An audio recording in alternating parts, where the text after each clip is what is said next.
July ತಿಂಗಳಲ್ಲಿ ನಾವೊಂದು ಪತ್ರಿಕಾಗೋಷ್ಠಿಯನ್ನು ಕರೆದು ದಂಡಗೊಂಡ ಬಸವೇಶ್ವರ ದೇವಸ್ಥಾನ ಮತ್ತು ನಂದಿಕೂರ್ ಮಲ್ಲಯ್ಯ ಸ್ವಾಮಿಯ 20 ಲಕ್ಷ ದೋಚಿದ ಪ್ರಕರಣಕ್ಕೆ ಸಂಬಂಧಪಟ್ಟಂತೆ ವಿಷಯಗಳನ್ನು ತಿಳಿಸಿದ್ವಿ. ನಂದಿಕೂರ್ ಘಟನೆಗೆ ಸಂಬಂಧಪಟ್ಟಂತೆ ಜುಲೈ 24ಕ್ಕೆ ಕಮಿಷನರ್ ಕಚೇರಿ ಎದುರುಗಡೆ ಒಂದು ಹೋರಾಟ ಮಾಡ್ತೀವಿ ಅಂತ ಕರೆ ಕೂಡ ಕೊಟ್ಟಿದ್ವಿ. ಅದರ ಪರವಾನಗಿ ಪಡೆಯಲು ಸ್ಟೇಷನ್ ಬಜಾರ್ ಪೊಲೀಸ್ ಠಾಣೆಗೆ ಹೋದಂತಹ ಸಂದರ್ಭದಲ್ಲಿ 22ನೇ ತಾರೀಕು ನಮ್ಮ ಅಧ್ಯಕ್ಷರು ಹೋಗಿರ್ತಾರೆ. ಹೋದ ತಕ್ಷಣವೇ ನಿಮಗೆ ಅಲ್ಲಿ ಪರವಾನಗಿ ಕೊಡೋಕ್ಕೆ ಸಾಧ್ಯ ಇಲ್ಲ, ಬೇಕಾದವನು ಬಂದು ಪ್ರತಿಭಟನೆ ಮಾಡಿದರೂ ನಾವು ಕೇಳೋಂಗಿಲ್ಲ, ನಿಮ್ಮನ್ನೆಲ್ಲ ಅರೆಸ್ಟ್ ಮಾಡಿ ಒಳಗೆ ಹಾಕ್ತೀವಿ ಅಂತ ಹೇಳಿ ಬೆದರಿಕೆ ಹಾಕ್ತಾರೆ. ಅಲ್ಲಿಯ ಸರ್ಕಲ್ ಇನ್ಸ್ಪೆಕ್ಟರ್ ಮಿಸ್ಟರ್ ಶಕೀಲ್ ಅಂಗಡಿ, ಯಾಕೆ ಸರ್ ಪ್ರತಿಭಟನೆ ಮಾಡ್ಲಿಕ್ಕೆ ನಮ್ಗೆ ಹಕ್ಕಿಲ್ವಾ ಅಂತ ಪ್ರಶ್ನೆ ಮಾಡಿದ್ದಕ್ಕೆ ಇವ್ರ ಮೇಲೆ ಕೇಸ್ ಮಾಡು ಅಂತ ಹೇಳಿ ನಮ್ಮ ರಾಕೇಶ್ ಜಮಾದಾರ್ ಜಿಲ್ಲಾಧ್ಯಕ್ಷರ ಮೇಲೆ ಒಂದು ಕೇಸ್ ಹಾಕ್ತಾರೆ. 1 ವರ್ಷದ ಅವಧಿಯವರೆಗೆ ನಗರದಲ್ಲಿ ನೀವು ಯಾವುದೇ ಪ್ರತಿಭಟನೆ ಮಾಡಬಾರ್ದು. ಯಾಕೆ ಅಂತ ಕೇಳಿದರೆ ನಮ್ಮ ಬೀಟ್ ಪೊಲೀಸ್ ಮೋಷಿನ್ ನಮಗೆ ಒಂದು ಗುಪ್ತಚರ ಮಾಹಿತಿ ವರದಿ ಕೊಟ್ಟಿದ್ದಾರೆ. ಇವರು ಪ್ರತಿಭಟನೆ ಮಾಡ್ತಾರೆ ಮತ್ತು ಪ್ರತಿಭಟನಾ ಸಮಯದಲ್ಲಿ ಹಿಂಸಾಕ್ರಿಯೆ ಮಾಡಬೇಕು ಅನ್ನುವಂತಹ ಸಂಚು ರೂಪಿಸಿದ್ದಾರೆ. ಸಮಾಜದಲ್ಲಿ ಅಶಾಂತಿ ಸೃಷ್ಟಿ ಮಾಡುವಂತಹ ಯೋಜನೆಯನ್ನು ಇವರು ಹಾಕಿರೋದರಿಂದ ನಾನು ಗುಪ್ತ ಮಾಹಿತಿಯನ್ನು ತಮಗೆ ಸಲ್ಲಿಸ್ತಾ ಇದ್ದೀನಿ ಅನ್ನುವ ಕಾರಣಕ್ಕಾಗಿ ನಮ್ಮ ಅಧ್ಯಕ್ಷನ ಮೇಲೆ FIR ಮಾಡ್ತಾರೆ. ಮತ್ತು ಜಾಮೀನು ಕೂಡ ನಮ್ಮವರು ಅಲ್ಲಿ DCP ಮೇಡಮ್ ಹತ್ರ ಹೋಗಿ ಜಾಮೀನು ಪಡಿತಾರೆ. ಬಟ್ ಕಾರ್ಪುಡಿ ಅಮ್ರೆ ಅನ್ನುವಂತಹ ವ್ಯಕ್ತಿ ಜೈಲಲ್ಲಿದ್ದಾನೆ. ಆತನಿಗೆ ಜಾಮೀನು ಕೂಡ ಸ್ಯಾಂಕ್ಷನ್ ಮಾಡಿದೆ ಸೆಷನ್ ಕೋರ್ಟ್. ಪಹಣಿ ಪತ್ರ ಕೊಡೋರಿಲ್ಲ ಅನ್ನುವ ಕಾರಣಕ್ಕಾಗಿ ಆತ ಹೊರಗಡೆ ಬರ್ತಾ ಇಲ್ಲ. ಈ ಒಬ್ಬ ಕುಖ್ಯಾತ ಕ್ರಿಮಿನಲ್ಗೆ ಇಲ್ಲಿಯ ಜಿಲ್ಲಾಡಳಿತ 3 ಹೊತ್ತು ಜೈಲಲ್ಲಿ ಮೃಷ್ಟಾನ್ನ ಭೋಜನವನ್ನು ಮಾಡಿಸಿ ಬಹಳ ರಕ್ಷಣೆಯನ್ನು ಅವ್ರು ಕೊಡ್ತಾ ಇದ್ದಾರೆ. ಮತ್ತು ಆ ವ್ಯಕ್ತಿ ಈ ಹೋರಾಟದಿಂದ ಕೈ ಬಿಡಿ ಅಂತ ಹೇಳಿ ನಮ್ಮ ಕಡೆ ಒಬ್ಬ ವ್ಯಕ್ತಿಯನ್ನು ಕಳಿಸ್ಕೊಡ್ತಾನೆ. ಎಲ್ಲಿದೆ ಪರಿಸ್ಥಿತಿ, ಎಲ್ಲಿಗೆ ಬಂದಿದೆ ನೋಡಿ ನೀವು.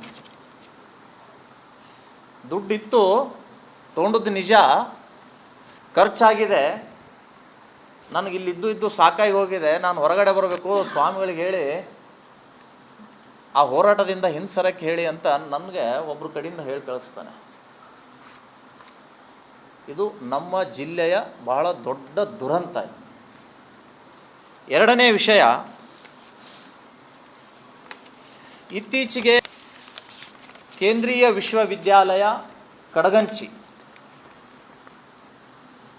ಮಾಧ್ಯಮಗಳಲ್ಲಿ ಒಂದು ವರದಿ ಬಂತು, ಇಲ್ಲಿ ಗೋರಿಗಳು ತಲೆ ಎತ್ತಾ ಇದ್ದಾವೆ ಅಂತ.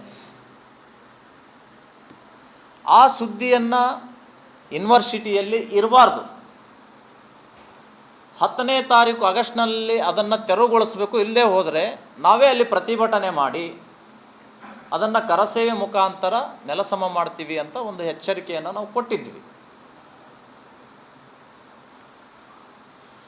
ಇದನ್ನೇ ಇಟ್ಕೊಂಡು ಅಲ್ಲಿಯ ಬೀಟ್ ಪೊಲೀಸ್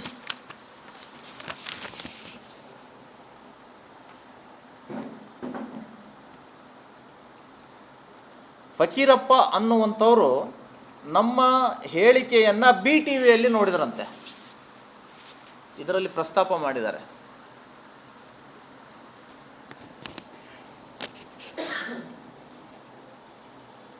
ಇದನ್ನು ನೋಡಿ ಇದು ಧಾರ್ಮಿಕ ಭಾವನೆಗಳಿಗೆ ಧಕ್ಕೆ ತರುವಂಥದ್ದಿದೆ. ಕೋಮುಗಲಭೆ ಉಂಟು ಮಾಡುವ ಉದ್ದೇಶದಿಂದ ಪ್ರಚೋದನಾ ಹೇಳಿಕೆ ನೀಡಿದ್ದಾರೆ.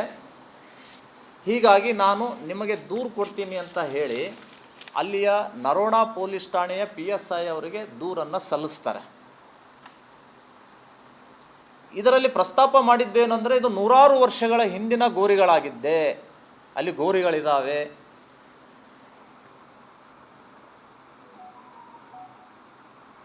ಅಲ್ಲಿಯ ವೈಸ್ ಚಾನ್ಸಲರ್ ಹೇಳ್ತಾರೆ ಅಲ್ಲಿರುವಂಥದ್ದು ಗೋರಿ ಒಂದೇ. ಅವ್ರದ್ದು ಸ್ಟೇಟ್ಮೆಂಟ್ ಇದೆ ನನ್ನ ಕಡೆ. ಅದಕ್ಕೆ ವಿದ್ಯುತ್ ಸಂಪರ್ಕ ಕೊಟ್ಟಿದ್ರು. ವಿದ್ಯುತ್ ಸಂಪರ್ಕ ಕೊಡಬೇಕಾದ್ರೆ ಅದಕ್ಕೆ ಪರವಾನಗಿ ಯಾರು ಕೊಟ್ಟರು? ಮತ್ತು ಆ ವಿದ್ಯುತ್ ಸಂಪರ್ಕವನ್ನು ನನಗೆ ಗೊತ್ತಾದ ಮೇಲೆ ಅದನ್ನು ಡಿಸ್ಕನೆಕ್ಟ್ ಮಾಡಿದ್ದೀನಿ ಮತ್ತು ಆ ಗೋರಿಯನ್ನು ರಿಮೂವ್ ಮಾಡೋಕ್ಕೆ ಹೇಳಿದ್ದೀನಿ. ವೈಸ್ ಚಾನ್ಸಲರು ಒಂದು ಗೋರಿ ಅಂತ ಸ್ಪಷ್ಟವಾಗಿ ಅವರು ಹೇಳಿದ್ದಾರೆ. ಪೊಲೀಸರು ಹೇಳ್ತಾರೆ ಗೋರಿಗಳಿದ್ದಾವೆ ಅಂದರೆ ಹಲವಾರು ಗೋರಿಗಳಿದ್ದಾವೆ ಅಂತ ಅರ್ಥ ಆಯ್ತು. 2014ರಲ್ಲಿ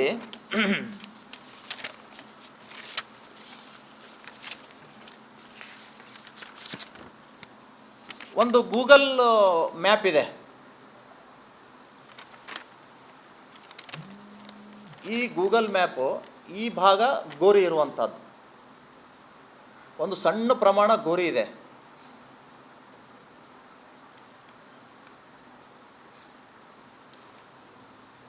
ಈ ಪಕ್ಕಕ್ಕೆ ಒಂದು ತಗ್ಗು, ನೋಡ್ರಿ ಇದನ್ನು, ತಗ್ಗು, ಇದೊಂದು ಗೋರಿ, ಇದು ಒಂದೇ ಗೋರಿ. ಆಮೇಲೆ ಈ ಗೋರಿ ಅಷ್ಟೊಂದು ಕಟ್ಟಡ ನಿರ್ಮಾಣ ಆಗಿರುವಂತೆ ಕಾಣ್ತಾ ಇಲ್ಲ. ಇತ್ತೀಚೆಗೆ ಈ ಗೋರಿಯ ರೂಪ ಹೇಗಾಗಿದೆ ಅಂದರೆ,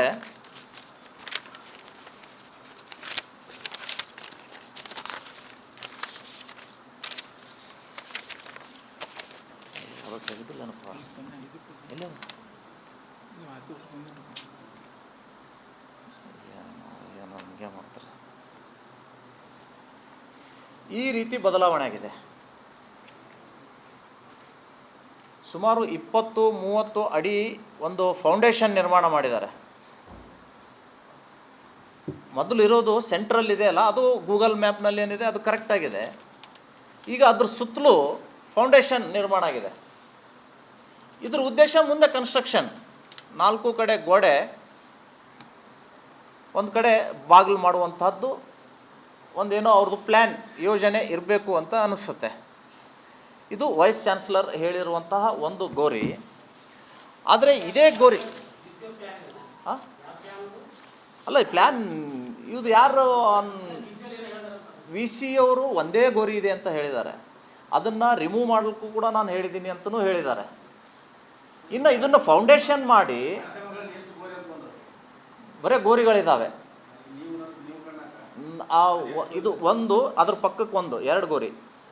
ಈಗ ಹೇಳ್ತೀನಿ ನಿಮಗೆ, ಇದು ಹಿಡಿಪ, ಈ ಗೋರಿ ಇದೆ ಅಲ್ರಿ, ಇದ್ರ ಪಕ್ಕ ಇದು ತಗ್ಗು ಕಾಣುತ್ತಲ್ಲ, ಆ ತಗ್ಗಿನ ಪ್ರದೇಶದಲ್ಲಿ ಈಗ ಈ ರೀತಿ ನಿರ್ಮಾಣ ಆಗಿದೆ.